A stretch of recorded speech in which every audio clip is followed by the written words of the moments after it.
各位聽眾，大家好，我係主播林思齊，歡迎大家返到嚟世界時事粵語解讀。一個水庫決堤，到底可以摧毀幾多個家庭呢？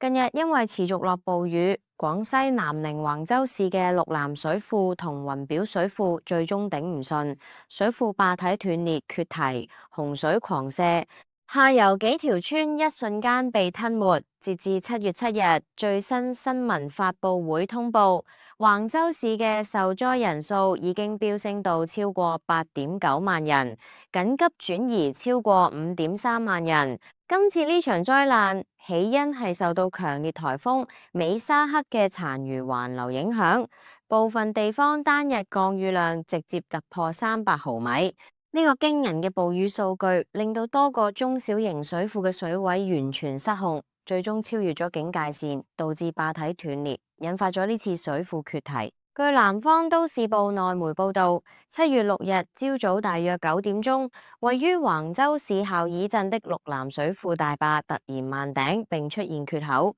隨後缺口不斷擴大，洪水如猛獸般奔騰而下。下游多個村莊遭遇嚴重嘅洪水災害，據村民拍攝嘅影片顯示，成條村被洪水吞沒咗，變咗一片黃泥海。沿途多棟房屋被洪水直接成棟沖冧，水流湍急洶湧。畫面見到一棟紅馬頂嘅大門樓被淹到剩返個頂，四周圍牆全部沖毀，多棟民居嘅一樓完全浸入水入面。連架白色私家車都被沖到飛咗上屋頂邊緣，水面飄滿晒雜物同垃圾，成條村陷入咗汪洋。雲表鎮嘅居民黃先生表示，佢前一日收到撤離通知後想去移車，點知一轉頭回頭路已經被洪水截斷。佢表示佢住嗰5層高嘅屋，最底2層浸晒，全家人只能退守3樓避險，因為斷水斷電，物資嚴重不足，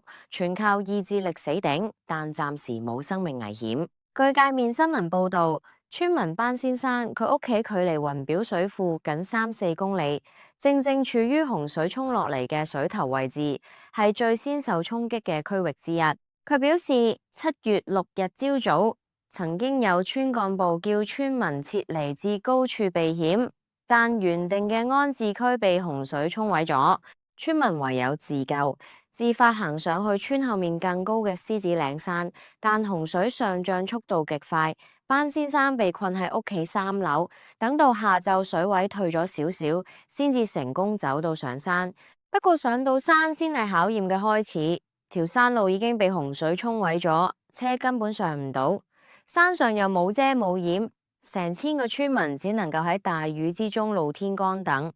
最慘係乜？冇嘢食，冇水飲，大家帶嘅電筒又用到冇電，電話都就快熄機，通訊隨時中斷。雪上加霜嘅係，洪水唔單止沖毀咗民居，仲沖破咗附近一間大型養蛇場嘅圍欄，搞到近1000條毒蛇集體越獄。呢啲蛇為咗避水，竟然大批湧入村民避險嘅後山草叢。據瀟湘晨報報道，7月7日有網民發布截圖，指廣西橫州市雲表鎮一家養蛇場被洪水沖毀，大量蛇類逃逸。有人表示已有村民被蛇咬傷，更一度因被洪水圍困，導致無法就醫。目前當地既冇醫護又冇藥。當地養殖戶雷先生表示，當地主要養殖眼鏡蛇、黃錦蛇同水栗蛇3類，其中眼鏡蛇具有毒性。佢推測低窪地區嘅蛇類可能已經大量逃走，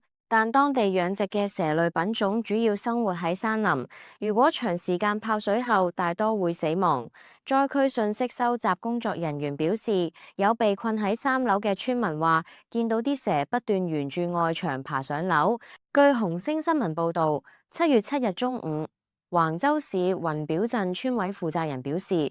據初步統計，從被沖毀嘅養殖場出逃嘅蛇類大約800至900條。一名村民被蛇咬傷，正喺醫院接受搶救。負責人表示，出逃嘅蛇類唔係全部有毒，其中佔多數都係無毒水栗蛇。除咗蛇患，處處都有生死一瞬間。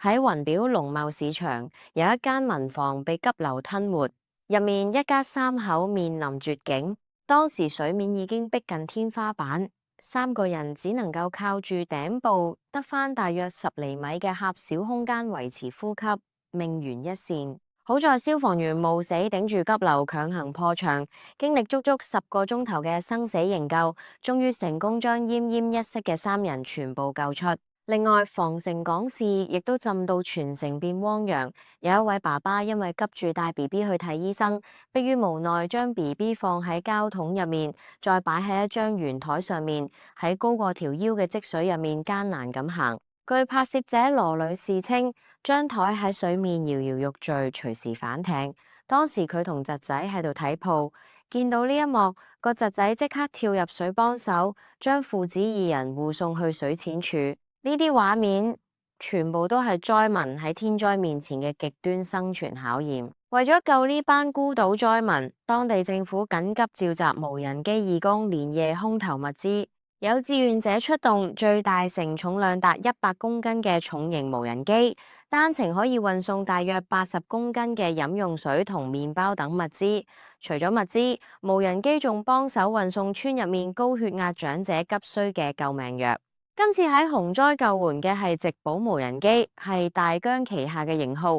呢款無人機喺農業生產中已經相當普及。直保機平時主要用於農田噴藥、施肥同作物巡檢，承重最大達50至100公斤，相當於成年人嘅體重。某啲高階機型承重甚至可以達到200公斤。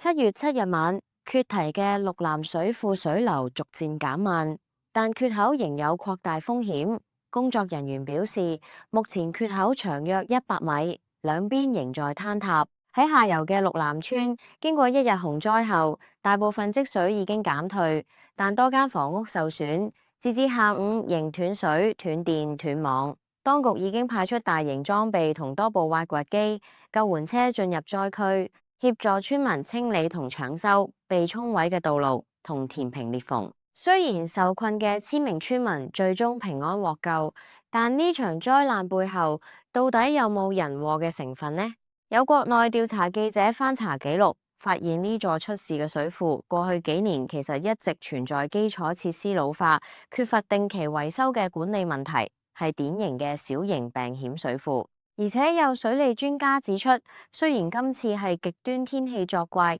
但亦狠狠暴露咗鄉村基層喺應對突發決堤嗰陣，喺緊急預警同埋疏散機制上依然存在嚴重嘅滯後同漏洞。點樣及時排查呢啲隱患，先至係避免悲劇重演嘅關鍵。今日條片就嚟到尾聲，唔知大家對於今次廣西水庫決堤、村民被逼漏夜逃生嘅事件有咩睇法呢？你覺得面對極端天氣，鄉村地方嘅防災預警機制應該要點樣改善，先可以真正保障到村民嘅生命安全呢？歡迎大家喺影片下面留言，分享你哋嘅睇法。如果你都中意我嘅內容，好希望你可以點讚、訂閱同分享。你哋每個人嘅支持對我都好重要。今日嘅分享嚟到呢度，